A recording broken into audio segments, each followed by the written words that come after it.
जैसे मैं आइंस्टाइन की थ्योरी पकड़ूं E=mc² और उसका अपनी मतलब से मतलब निकाल लूं, just because I can understand that rocket science equation, I can just come up with my own meanings about this, right? Just like that social sciences के अंदर भी we should not have the guts और the liberty कि मैं अपनी मर्जी का मतलब निकालूं, मोरालिटी ऐसे होती है, ये हया नहीं है.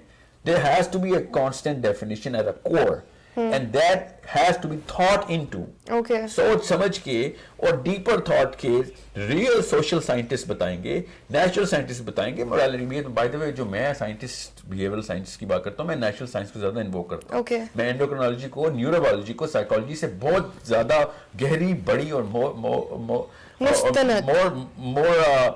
usable, मुस्तनद तो वो हो गई ना, more usable science समझता हूँ. More applied. Yeah, way more applied. जो साइकोलॉजी है ये बहुत एक सब्जेक्टिव एब्स्ट्रैक्ट लेवल के ऊपर कॉन्सेप्चुलाइज करती है कॉन्सेप्ट्स को. सो इफ एक विंग उठ के कहता है ये मार्स बेहया है, people should start to think, एक मिनट रुकें, किस साइंस की बेस पे हम इसको मेजर करें?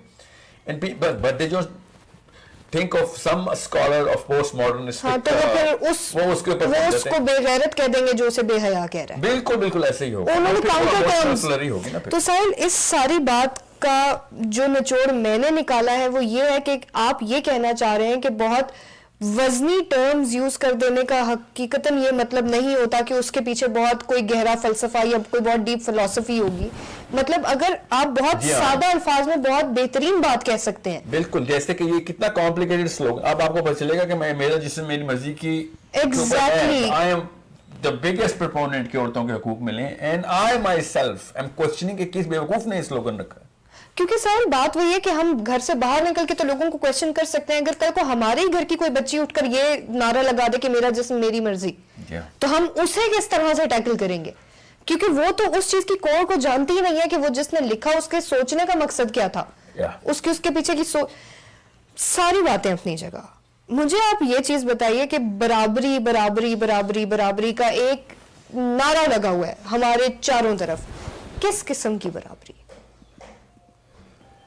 इसको साइंस का नहीं पता, वो ऐसी बात नहीं करेगा फिर, बिकॉज औरत और मर्द बराबर नहीं है. कुछ चीजों में औरत आसमानों को छूने वाला टावर है, कुछ चीजों में मर्द है. For example I can't bear a baby. True that. And अचानक रिएक्शन मत दीजिएगा कि बच्चे पैदा करने वाली मशीन क्यों बना दें औरत को. There are certain things. देखें मैं आपको एक लेकिन हम उसे ब्लेसिंग में भी तो काउंट कर सकते हैं ना कि इतना मकाम दे दिया गया. वही ना, सोच डेवलप नहीं हुई. एक इंसान को अगर ये नहीं बताएगा कि इंसानियत की बका किस चीज में है, तो फिर वो तो फिर जिधर मर्जी गली मोहल्ले में अपना अपना लीडरशिप का सर्कल खुद क्रिएट करे. इंसानियत की बका ह्यूमन स्पीशीज के सर्वाइवल में. इसमें कौन सी रॉकेट साइंस है? एवरीवन शुड नो कि इंसानों को अगर हमने अगले 10-20 हजार साल तक प्रोपेगेट करना है तो we need to have babies. True. Where is the big problem in this?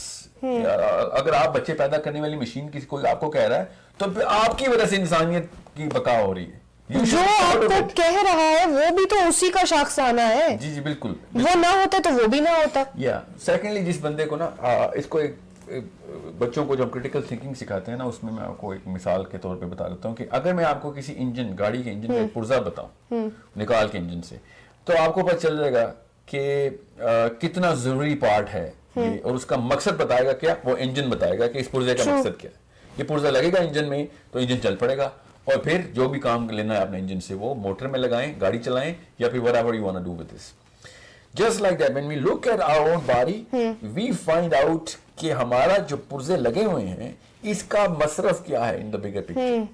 Just like that, you need to understand what the man's chemistry is all about and what the woman's chemistry is all about. As soon as you're going to find that, आपको सारे के सारे morality के concepts अपनी अपनी जगह पे गिरेंगे, ऐसा complete puzzle बन जाएगा. ये जो लोग कहते हैं ना कि औरतें बच्चे पैदा करने वाली मशीन है कि नहीं, मुझे पता है कि आदमी जो है ना ये है असल में बच्चे पैदा करने वाली machine. Men do not go through menopause. Men can breed for 120 years of his. This is something which you better